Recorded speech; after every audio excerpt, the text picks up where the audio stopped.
इसको अगर इस ढंग से देखें तो ये पैर क्या है? ये पैर स्पिरिचुअल गेट्स की ओपनिंग है। उदाहरण के तौर पे पेंटेकोस्ट सुबह 9 बजे की घटना है, जब पतरस उस आदमी को चंगा करता है जो मंदिर के गेट पे बैठा होता है।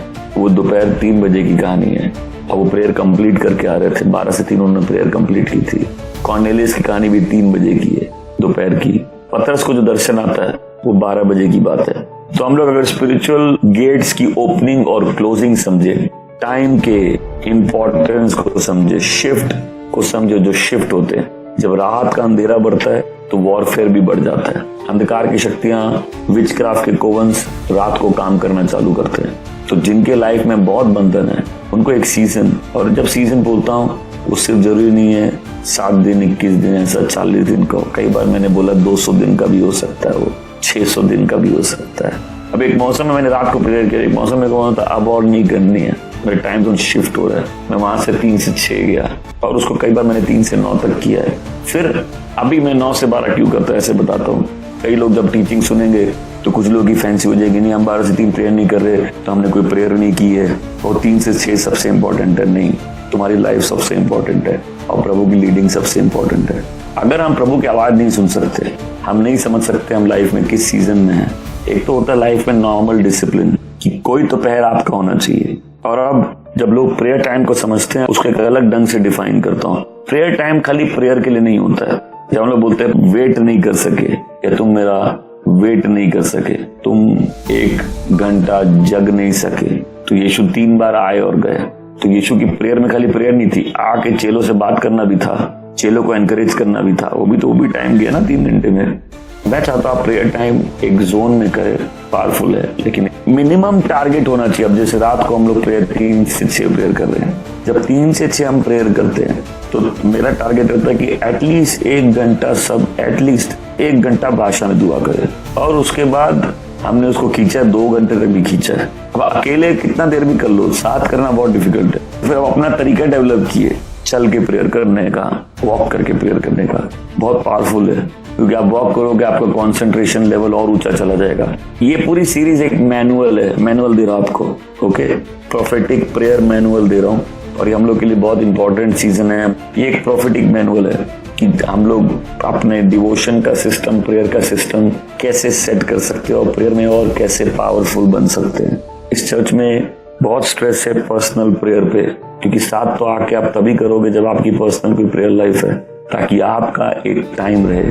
ऐसा बोलो मेरा एक टाइम रहे। बच्चों से लेकर बड़े तक का सबका एक टाइम होना चाहिए। बिकॉज टाइम की इंपॉर्टेंस क्या है कि तुम फिर उस टाइम दूसरे काम छोड़ दोगे, क्योंकि अगर किसी चीज का कोई टाइम नहीं है तो उस टाइम हम कुछ भी कर सकते हैं, फिर हम कंफ्यूज्ड हैं। बट वंस आई नो नहीं, ये मेरे प्रेयर का टाइम है, सो दैट मीन्स हम जो भी कर रहे हैं हम उसको छोड़ेंगे।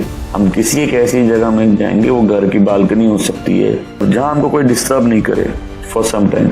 वो पार्क हो सकता है, वो छत हो सकती है, और वहां जाके हम परमेश्वर से बात कर रहे हैं। I mean, इसको सबसे सिंपलेस्ट फॉर्म में ऐसे बोलो कि अगर आप सिर्फ एवरीडे अपने सारे चिंताएं, परेशानियां, प्रॉब्लम, सवाल, इंक्वायरीज परमेश्वर के सामने रख दे, आप देखेंगे आपके सारे काम संपन्न होने लग जाएंगे। बट मोस्ट लोगों में वो डिसिप्लिन ही नहीं होगा। आप दूसरों के सामने रो लोगे, गाना गाओगे, तेरे सामने झुकता हूँ, तेरे सामने रोता हूँ, लेकिन रोगे आप दूसरों के सामने दिन भर। आपको मालूम होना चाहिए कि जगह जहां हम ऑफलोड कर सकते हैं सब कुछ। इसलिए गाना है, ओ क्या दोस्त है मिला मुझे यीशु में। उनके पास पेशेंस भी है सुनने का, वो चाहते भी आप बोलते बहुत से दबे लोगों मेरे पास आओ। आमीन। कई बार आपके स्वभाव में आप गुस्से वाले हो, आप लड़ाकू, आपको नहीं मालूम, बाकी सबको मालूम है, मतलब आप अंधे हैं। लड़ाकू लोग चाहते शांति हो जाए, होता है ऐसे नहीं। तुम अपने स्वभाव से अनजान हो। जब हम प्रार्थना करेंगे प्रभु की उपस्थिति में, हम अपने स्वभाव को देखने लगेंगे, क्योंकि उसकी ग्लोरी में अपनी रिफ्लेक्शन भी दिखती है कि हम कौन है। वहां चेंजेस पॉसिबल होते हैं। तो प्रेयर खाली ये प्रेयर नहीं ना, हमको क्या चाहिए। वचन तो कहता है तुम्हारे मांगने से पहले तुम्हारा पिता जानता है तुम्हें किन बातों की जरूरत है। प्रेयर खाली मांगने के बारे में। प्रेयर कई बार धन्यवाद है, कई बार पूरा प्रेयर सिर्फ थैंक यू है। तुम्हारे अंदर ऐसा थैंक्स गिविंग उमड़ रहा है, और जो याद नहीं कर सकता परमेश्वर ने क्या किया है, वो कभी भी स्टैब्लिश नहीं हो सकता प्रभु में। तुमको एक कैपेसिटी बिल्ड करनी होगी। टाइम टू टाइम बैठो और देखो परमेश्वर ने क्या किया तुम्हारी लाइफ में, तो आप क्यों नहीं करेंगे। किसी भी प्रॉब्लम के बीच में आदमी के लिए बड़ा मुश्किल होता है कि कलेक्ट करना, कि उसको देखना कि परमेश्वर कहाँ है, लेकिन जब पीछे घूम के देखो तो प्रभु ने क्या किया आज तक। सो थैंक्स गिविंग एक बहुत इजी तरीका है, ग्रेटिट्यूड एक बहुत इजी तरीका है अपनी लाइफ को चेंज करने का। तो आप एक टाइम जोन डिसाइड कर सकते हो कि चलो ये 3 घंटे मेरे, अब बहुत से लोग नहीं निकाल पाएंगे। यीशु बोले क्या तुम मेरे साथ 1 घंटा नहीं जग सके? तो सबका टारगेट होना चाहिए, अगर यीशु बोल रहे हैं हम लोग को क्या तुम 1 घंटा नहीं जग सके, तो 1 घंटा मिनिमम मेरा प्रेयर का टाइम होना चाहिए। लेकिन अगर आप उसको 3 घंटा बनाओगे तो वो एक प्रेयर फुल एटीट्यूड रहेगा।